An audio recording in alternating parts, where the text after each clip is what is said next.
There's one thing I absolutely hate about summer, and that's the heat. And just like that, Hyosung Bangladesh's recent import, their new 300cc segment, is gonna heat things up. Greetings everyone, this is our take on reviewing all of these beautiful motorcycles.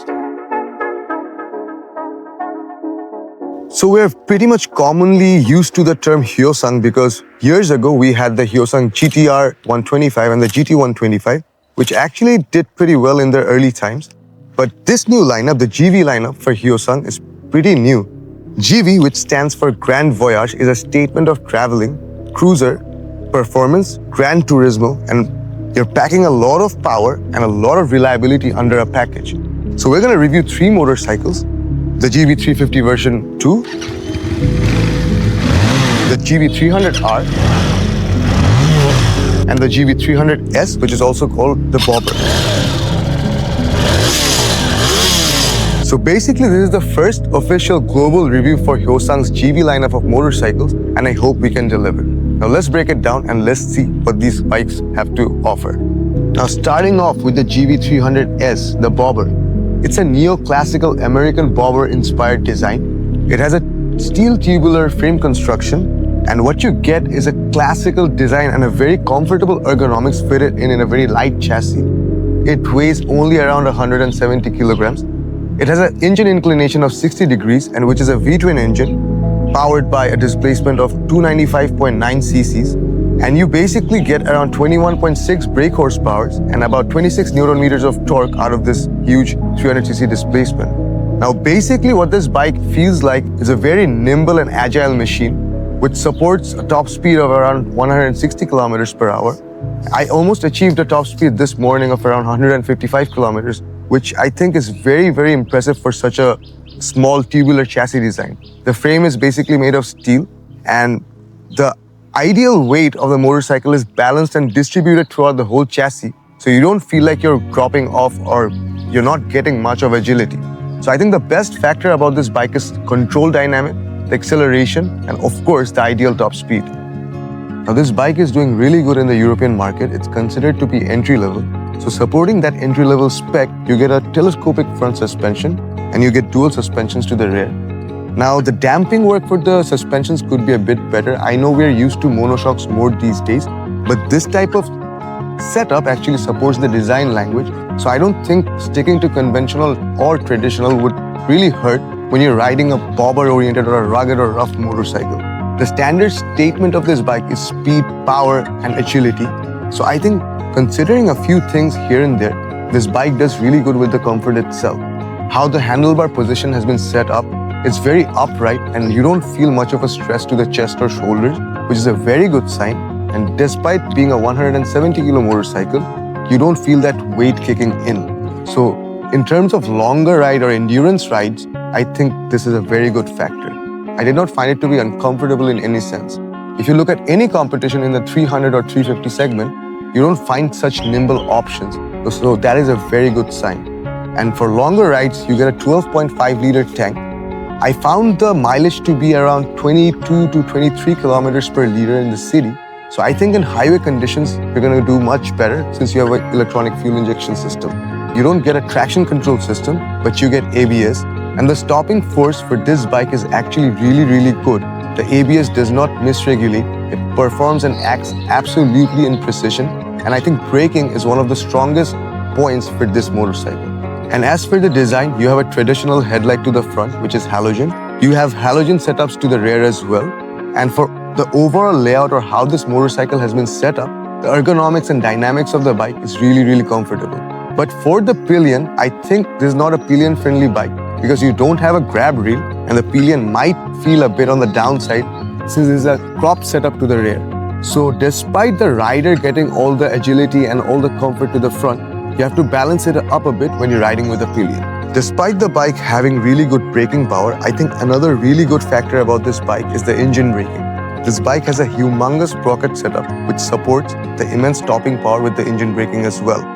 This bike has a SOHC setup with 8 valves, so it helps the engine to create that momentum and give you that extra confidence. And as of the power, this engine manages to touch a top speed of about 155 to 160 kph, which I believe is very, very good for such a setup. Getting to compose all the design components together, I think a few tweaks here and there can fix a lot of things. The handlebar grip, or mainly the handle grip, is a bit to the fat side. So the clutch arm, for me at least, was getting a bit uncomfortable. So some people might need to tweak the grip.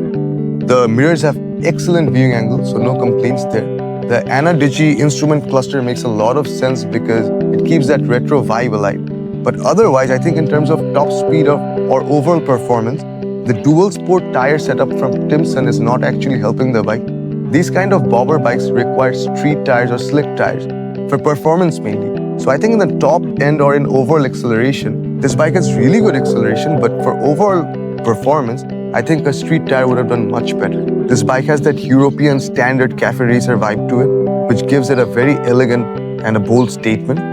But one issue I faced with the seating position would be the bike being a low rider. When you're putting your legs so outbound, when you're shifting gears, you might feel a bit uncomfortable. So it's about getting used to such a machine. We're used to riding standard sport bike, as for me.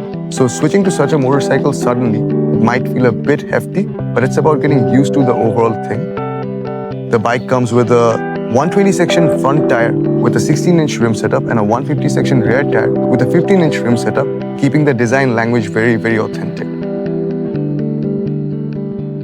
So the GV350 version 2. This bike also is a statement for Grand Voyage because this is so comfortable to ride with. Now this big boy here weighs around 172 kilograms. It comes with a V-twin engine setup as well. You get a SOHC 60-degree incline 339cc engine producing about 31.5 horsepower at 8,500 RPM and around 30 Newton meters at 6,500 RPMs, making this bike an absolute beast. The bike, despite being a low rider, having a really, really good seat height, supports really good comfort and ideal power as well. For longer trips, for good long rides, I think this bike is the most perfect choice in this price point. Despite its competitors being a bit smaller in size, this big boy packs in a lot of power. You get a top speed of about 150 kilometers per hour, and the 0 to 100 timing is also very, very good. Despite having a weight of 172 kilograms, this bike still feels very light to ride around with. Ideally for the size, this looks very big, but you won't feel any less in agility. I think the delivery of torque and how the power blends in is really, really balanced in terms of its size. Now the design ergonomics is quite well fit. You have an upright seating position with very good ground clearance and very good seat height. I think the vibration can be an issue for a few people. Since you have a V-twin engine setup and since it's producing a lot of torque, you might feel a bit vibration in the assembly of the handlebar or the overall handlebar assembly. But in terms of compromisation, I think when you have massive power delivery in a cruiser motorcycle, you can't really expect to have any less of this. And as for the seat, you have a wide seat base, which makes extensive rides very, very comfortable. For the pillion as well, the setup is very ideal. So in comfort, they made no compromisation for this bike. For the suspensions, surprisingly, the dual suspension setup to the rear does absolutely amazing. The damping for the suspension is really ideal for city or highways. You have an upside down front suspension to the front, which does also have very good feedback. So I think in overall, the suspension for the bike is really, really good. Comfort blends in perfectly with the traction control system as well. This bike has very good agility in terms of traction control.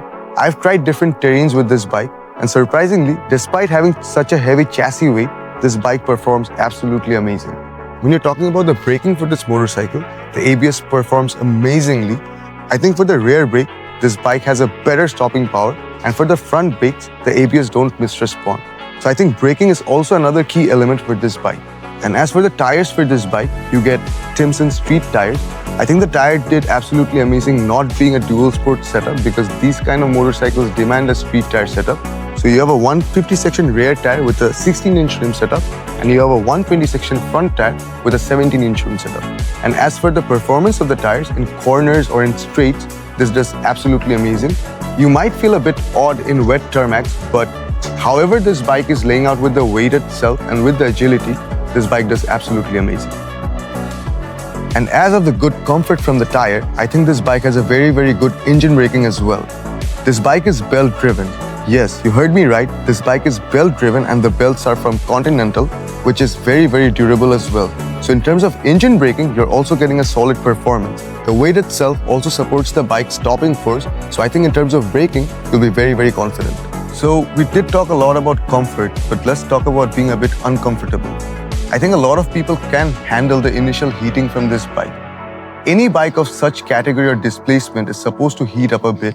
Obviously, over time, as the engine breaks in and as you ride it more, this bike will definitely cool down. But the initial heating of this bike is a bit unbearable in city traffics. So despite any compromisation that we need to make, I think this bike is a lifestyle choice. This bike provides a lot elementally. This has a digital instrument cluster which has a lot of options. You have a USB port, you have TCS, you have ABS. So functionally, you have a lot of things that is touring friendly as well. The headlight is very, very active in nighttime as well. You have a projection LED to the front, which is performing quite ideally. So I think despite this bike being a very bulky option, or for people like us who are a bit underweight, for us this bike might not be a very good option, but for a lifestyle choice, this bike is of course a very ideal purchase. So I think whatever we could cover for this motorcycle, design-wise and performance-wise, this bike is a very, very good touring option. For somebody looking to be out of the box, the GV250 makes perfect sense. Now coming to the hottest import from Hyosung Bangladesh, the GV300R. This bike is the most elegant looking cruiser in the cruiser category right now. I don't think any of its competition stands a chance. I mean, what could go wrong with getting such a good looking bike? This bike has a neo-retro futuristic design and everything that comes with this bike is digital. Also in the power section, this bike is power packed as well. It has a similar 8-valve HOHC setup which produces around 29 horsepower at 8,500 RPM and around 26 Nm of torque at 6,500 RPMs. This bike weighs around 180 kg, which is higher than the other variants, but this feels more lighter and nimble to ride around with. It has a similar engine setup, but it is outperformed by the other variants. It has a top speed of around 140 to 45 km per hour, and the 0 to 100 timing is also pretty decent. In terms of riding with comfort, I think the handlebar is very upright as well. You won't feel the weight in your chest or shoulders. But also a key factor is this bike has a rear central suspension system which allows it to have an upper hand as well. The other two bikes have dual rear suspensions. This has a central rear monoshock which allows better damping and better suspension feedback. So in terms of longer rides or long endurance rides, you will feel comfortable. And for the pillion as well, the seating is quite stretched out. You have a grab rail as well. So comfort has not been compromised in this bike. The design and comfort elements blended in perfectly. And another term that would add up to good highway riding experience would be this bike has a lowrider profile. You have 700 millimeters of seat height. So I think for an extensive ride or stretched out ride, this bike is very, very comfortable. And for the power and for the cruising ability, you can maintain a standard and optimum top end power as well. But I think how the power blends in with the comfort, you still have jerking in the handlebar, similar to the 350. So damping for the handlebar or the jerking for the handlebar, there's actually a cruiser bias tendency, so there's nothing to do about it. But otherwise, I think this bike is very, very comfortable and well packed. In terms of city riding, I think a similar heating issue would make it uncomfortable. The Hyosung 350 heats up. This will initially also heat up as well. You would need to give it a bit of break-in time or a stretch of ride in terms of the bike to cool down. All of these bikes are liquid cooled. Despite being liquid cooled and air cooled, this has an air scoop as well, which allows for air to quickly pass by to the engine. But then again, I think the heating is pretty consistent with all the model. So this is one factor that might make you feel uncomfortable. I think the displacement and the overall power makes up for it. So this bike also is a very good traveling option. So another key point is the braking of the bike. The bike has an absolutely amazing braking with the 4-piston caliper setup, and this too has ABS, which performs quite accurately. This is mated to a front upside-down suspension. So the feedback with the braking and the suspension and overall is very, very good. So with the good comfort and braking comes good engine braking as well. This bike is belt driven. It has the similar Continental belt setup as of the 350. So you can also expect very good engine braking support from this bike. I think the standpoint also gets out this bike as a very premium machine where you're getting so many facilities. You have a digital instrument cluster. All the fitment and elements are very, very premium, and you have the power as well. So for people looking for exceptional power and for comfort, this bike is a really good choice. Thanks to the 14-liter fuel tank, there is also a very good travel option as well. I don't think the GV300R is missing out on anything. Anybody looking to be exceptional, the GV300R is a perfect choice. So So this was about it for Hyosung's 300cc class. I hope this video helped you understand these bikes a bit better. We're gonna come up with a lot more, so do stay connected. Till next time, thank you so much.